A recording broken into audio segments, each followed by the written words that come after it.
Hi guys, Shane from Sierra Bravo Airsoft, and today I've got another gun review and unboxing. Before we get started, please go ahead and hit the subscribe button. It'd be great to have you follow the channel and have you watch some of the updates we have on guns, reviews, and also the events we run down in Kent and other sites across the UK. So, the gun in question is the E&L AK AIMS. So for those that don't know E&L, they've become known for making some of the best AK replicas there are. They're absolutely quality guns. I've been really impressed with this one. So this is particularly a AKM of the Romanian variety. So a really high quality replica made of decent quality steel. Unlike some airsoft replicas that are made of really cheap metal that can break quite easily, this is proper steel. And just because of that, you've got a really good firm weight to this. So it almost feels like a real gun when it's in your hands. E&L have become known for their really good quality replicas they do, and this is no exception. I've got to know this gun really well because not only have I had a good look over the outside of it and the externals and tested it all out, I've actually been inside the gearbox in this gun as well, and I'll explain why. So when this came to me from the wholesalers, because I supply these to customers, I noticed the FPS was really low and really inconsistent. So some FPS readings are coming in the 100s, some in the 200s, some in the 300s, so hundreds of FPS of variation there between shots. Which is just not how you'd want it to arrive. On any gun I sell, I have one sort of golden rule before it goes out to a customer, that I won't send a gun out that I wouldn't be happy to receive myself. So with that in mind, I had to find out what the problem was before it reached a customer. So it worked out pretty quickly. It was a import spring, which was a really low powered spring, just to make sure it's going to come through with no problems from customs and it is perfectly legal. So I get why they do it. A bit annoying, it had to be changed, but it wasn't a big deal because they do have a quick change spring system as standard. The word quick is probably a bit of a misnomer. It's not a really long or hard job. What they mean is you don't have to take the gearbox apart to get to the spring. I did have a look inside the gearbox anyway, just to see what quality of internals we were dealing with, and they're absolutely fantastic. Decent quality 18-to-1 gear set, a decent hard polymer piston with a few metal teeth, a decent cylinder and cylinder head as well. So it's really impressive what was inside this as standard. But I put the spring into the right power level. It's firing now about 315 FPS, so perfect for most sites in the UK. You can go higher, but it really makes no difference between sort of 315 to 340 FPS. There's really no difference at all, to be honest with you. So I put it at that FPS, and I've been really impressed with it. The consistency's been fantastic now it's got the right spring in it. But let's have a look at the gun itself and what comes in the box in a bit more detail. Right, so apologies, the box is upside down. It's simply because the way the box opens, it's going to fold away.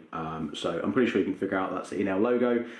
Pretty standard E&L box, really, in the sense that it's a sort of nice satin black and all their red logos and text on it.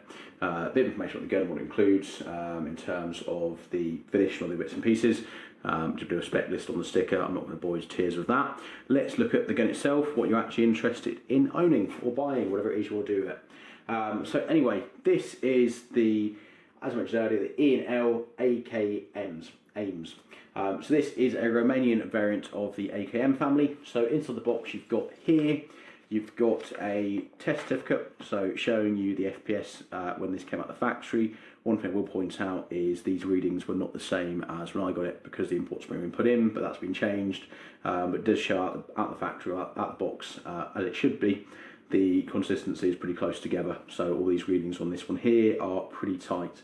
And again, what I'd look for in a quality gun.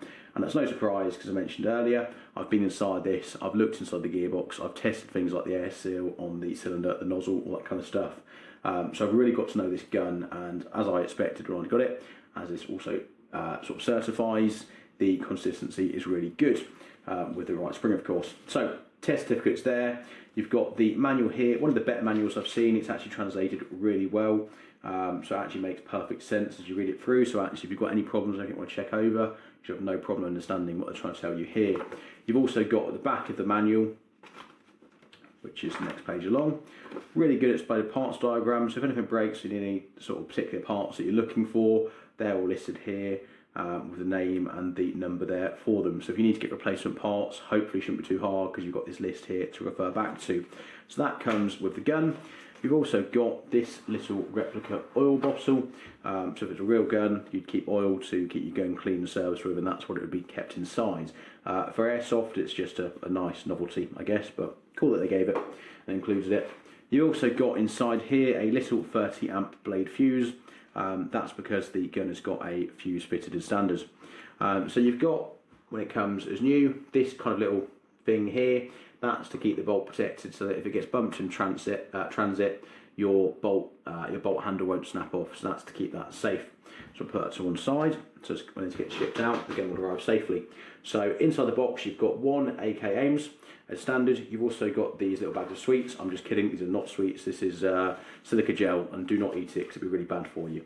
But that's in there to keep it all dry and to keep the moisture out. You've got a mid cap as standard, and you've got the gun itself.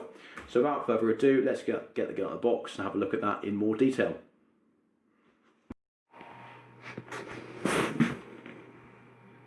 So with the unboxing out of the way, this is the gun itself. I just wanted to spend a bit of time just sort of hovering over this and showing you the quality of this and the sort of the finish that you get on this as standard.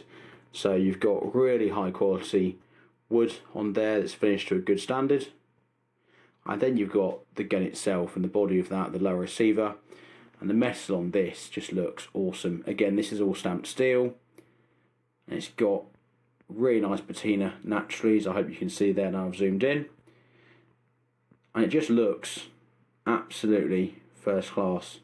I think of all the airsoft AKs there is, the E&L ones are probably known best for the quality finish. And I have to say, with this gun, it's absolutely no different.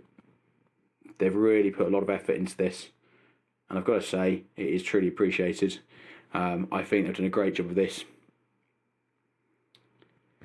Talking through the gun itself, so you've got here, that's the bolt, and then behind there you've got a hop adjuster. So that obviously adjusts your hop. Towards the front is hop off, towards the back is applying more hop. So that just slides backwards and forwards, and that's the artificial bolt which hides that. You've got, as you can see, you've got the fire selector here. So top puts it in safe, the middle one there puts it into full auto, and the bottom one there puts it into semi. Now you've got your mag, like any other AK, you've got the lever here, you just push it in and that comes out. To insert the mag, don't forget you've got this lip here at the front, so that just needs to tuck inside, like so, and then that will then, not a bit of force required by the looks of it. I'll tell you why, I've made a mistake. That is not inside, so it's me being an idiot. So that goes in there, and then, this is not easy one-handed. There you go, it clicks into place. So, mag's nice and firmly in there. Then to put it back in safe, all the way back at the top. Now, the stock on this, you've got the button at the back. I'm not going to attempt to do this one-handed because that is a really firm button and that stock is really well held into place. So you push that in and that then folds around over to the side of the gun there. This lever here, you actually slide that up and that then enables you to pull this out. They're very firm. So you want to change one of those to kind of the metal vented style top covers you see on some AKs, you could do. Or if you wanted to change over to real furniture, you can. You probably need to do a bit more work in terms of releasing this by undoing the two bolts underneath there. They're two sort of grub screws, I think, with hex head keys on there. That then enables you to move all this away, but there's a few other things you need to undo first, like taking away the plastic in the hop unit. So like a plastic cover. So if you do want to change over to real steel furniture or to a hand guard without the grip on, you can do that, but it's a bit more work than just removing that. I'm told these will fit quite a lot of the original furniture. So if you've got some genuine AK bits, you could put those on this. What else is to know about this? I think that's pretty much most of the salient details.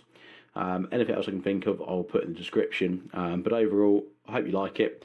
I think they're great guns. I'll definitely be getting more of these in stock. As always, a E&L quality product, and I've been completely happy with this, and it's now going out to a customer to enjoy it. Anyway, any questions, any thoughts, let me know in the comments. Cheers, guys.